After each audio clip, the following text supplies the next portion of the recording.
ආයුෂ බොහෝ වෙන්න කියලා ප්‍රාර්ථනා කරනවා. ඉතින් අද දවසේදී හලාසන කියන ආසනය කොහොමද බොහොම ලේසියෙන් සරලව පහසුවෙන් සිදු කරන්නේ කියලා ඔයාලත් එක්ක බෙදා ගන්නයි මේ සූදානම් වෙන්නේ. පේශලාස් යෝග හවුස් වලින් ඉතින් ආරාධනා කරනවා හැමෝටම වීඩියෝ එක අවසන් වෙනතුරු රැඳෙන්න කියලා. ඒ වගේම මේ වීඩියෝ එක හොඳ නම් ලයික් එකක් දාන්න, කමෙන්ට් එකක් දාන්න, ෂෙයා කරන්නත් අමතක කරන්න එපා. ඉතින් අද දවසේදී මම මේ සිදු කරන ආසනය ඉතා වැදගත් වූ ආසනයක්. මේක සිදු කරන්න කලින් ඔයාලා දැනගන්න ඕනේ ඇත්තටම මේක සිදු කරන්න ඕනේ නැත්තේ කවුද කියලා. ඉතින් පළවෙනියටම ඔයාලගේ කොන්දේ කවුරු හරි කෙනෙකුට ආබාධයක් තියෙනවා නම්, කොන්ද රිදෙනවා නම්, මේ මොහොතේදී තුනටි ප්‍රදේශය රිදෙනවා නම් කරන්න එපා. ඒ වගේම ඔයාලගේ අධිරුධිර පීඩනය කාට හරි කෙනෙකුට තියෙනවා නම්, කියන්නේ high blood pressure, right? ඒ වගේම ඔයාලගේ heart patient කෙනෙක් නම්, කාට හරි කෙනෙකුට හෘද ස්පන්දනය වැඩි වෙලා ඔය හැදෙන එක ලේඩ. ඉතින් එහෙම කෙනෙක් නම් මේක සිදු කරන්න එපා. ඒ වගේම ඔයාලගේ බෙල්ලේ ආබාධයක් කාට හරි තියෙනවා නම්, සන්ධි වේදනාවක්, ඒ වගේම සන්ධි ඉදිමුමක් තියෙනවා නම්, කවුරු හරි කෙනෙක් ඉන්නවා නම් සර්ජරි එකක් නැත්නම් ශල්‍ය කර්මයකට මුහුණ දුන්න මාස 3ක් ඇතුළතදී එයාලත් කරන්න එපා. ඒ වගේම තමයි ඔයාලගේ හර්නියා තත්වයක් තියෙනවා නම් කාට හරි කෙනෙකුට එයාලත් මේක සිදු කරන්න එපා.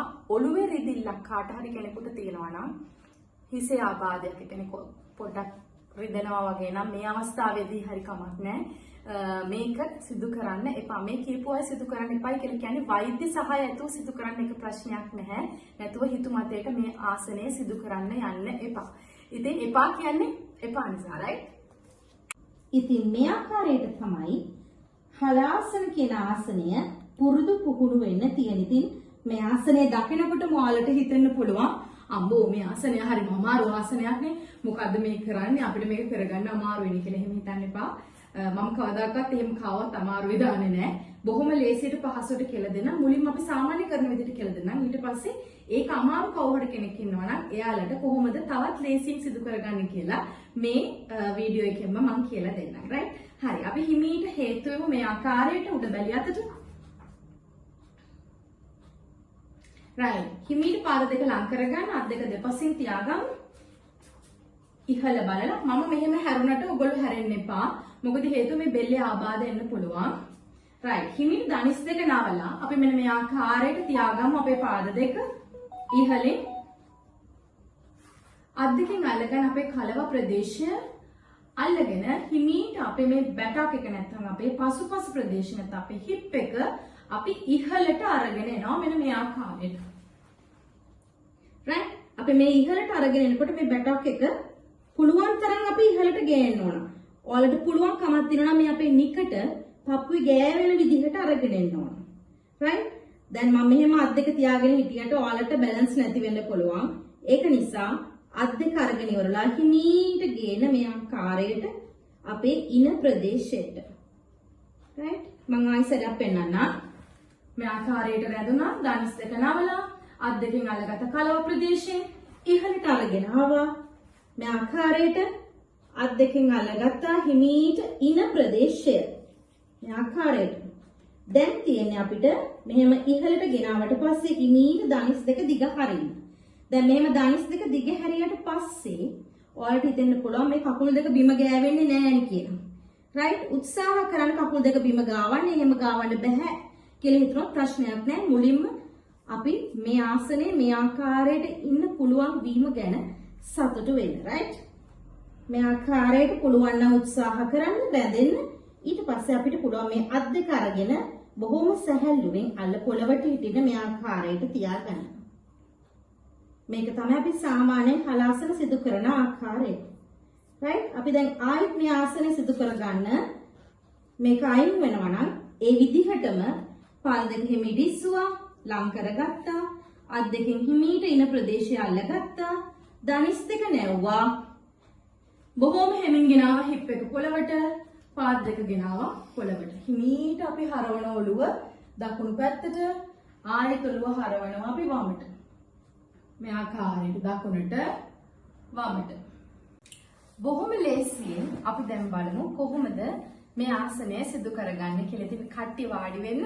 අර විදියට අමාරු අයටයි මේ විදිහට කියලා දෙන්නේ. මොකද හේතුව මම කැමති නැහැ ඕනම දෙයක් මගේ වීඩියෝස් බලන හැමෝටම සාධාරණයක් ඉෂ්ට කරන්න ඕන නිසා මම කැමති නෑ කාවක්වත් මග හලලා යන්න. පුළුවන් තරම් එයාලට සාධාරණයක් ඉෂ්ට කරන්නයි මගේ එකම බලාපොරොත්තුව. right? හරි. අපි වාඩි වෙමු. මේ ආකාරයට අපේ පාද දෙක තියාගන්න යටිපතුල් දෙක එකට එකතු කරලා. big toe එක පාදයේ ලොකු ඇඟිල්ලෙන් අල්ලගමු. අපි අපේ දබර ඇඟිල්ලයි මැද ඇඟිල්ලයි මේ ආකාරයට අරගෙන හිමීට මෙන්න මේ විදිහට කොක්කක් ආකාරයට නවා ගන්නවා. right? පාදයේ ලොකු ඇඟිල්ල අල්ල ගන්නවා. මෙන්න මේ ආකාරයට දැන් හිමීට පිටුපසට හේතු වෙනවා. ඒ වගේම තමයි ඒ හේතු උන ගමන්ම හොඳට පාද දෙක දිගේ හැරලා අරගෙන එනවා මේ ආකාරයට. right? මෙච්චර දුරට එන්න බැරි වෙන්න පුළුවන්, it's okay. ආයෙත් ධනිස් දෙක නැවුවා වාඩි වෙනවා. right? 1 up 2 up 3 up 4 up 5 up. right? මේ ආකාරයට අපිට පුළුවන් 10 වතාවක් විතර මේ අභ්‍යාසය පුරුදු පුහුණු වෙන්න. ඒ තුලින් ඔයාලට පුළුවන් ඉක්මනටම ලස්සනට බොහොම පහසුවෙන් බොහොම සරලව මේ හලාසන කියන ආසනය ප්‍රැක්ටිස් වෙන්න. මේ ආසනය පුරුදු පුහුණු වීම තුළින් අපිට පුළුවන් අපේ ආහාර දිරවීම ඉන්ද්‍රියන්ගේද ඒ වගේම අපේ මල පහ පිට කිරීම ඉන්ද්‍රියන්ගේද ප්‍රජනන ඉන්ද්‍රියන්ගේද ක්‍රියාකාරීත්වයේ වර්ධනයක් තබා ගන්න. ඒ වගේම තමයි අපේ උගුරේ විශුද්ධි චක්‍රය විවෘත කරගන්නත් අවදි කරගන්නත් හැකියාවක් ලැබෙනවා. ඉතින් අද දවසේදීත් මම හිතනවා පේශලාස යෝග හවුස් තුලින් ඔයාලට මේ ගෙන ආපු වීඩියෝ එක ගොඩාක් උදව් වෙන්න ඇති කියලා යෝගා පිළිබඳව ඉගෙන ගන්න එක ආසනයක් පිළිබඳව. ඉතින් ආරාධනා කරනවා දිගටම මේ වගේ වීඩියෝස් එක රැඳිලා ඉන්න කියලා පේශලාස යෝග හවුස් තුලින් ලයික් එකක් දාන්න, කමෙන්ට් එකක් දාන්න, ෂෙයා කරන්න, ඒ වගේම සබ්ස්ක්‍රයිබ් කරන්නත් අමතක කරන්න එපා. ඉතින් බොහොම ස්තුතියි. සුබම සුබ දවසක්.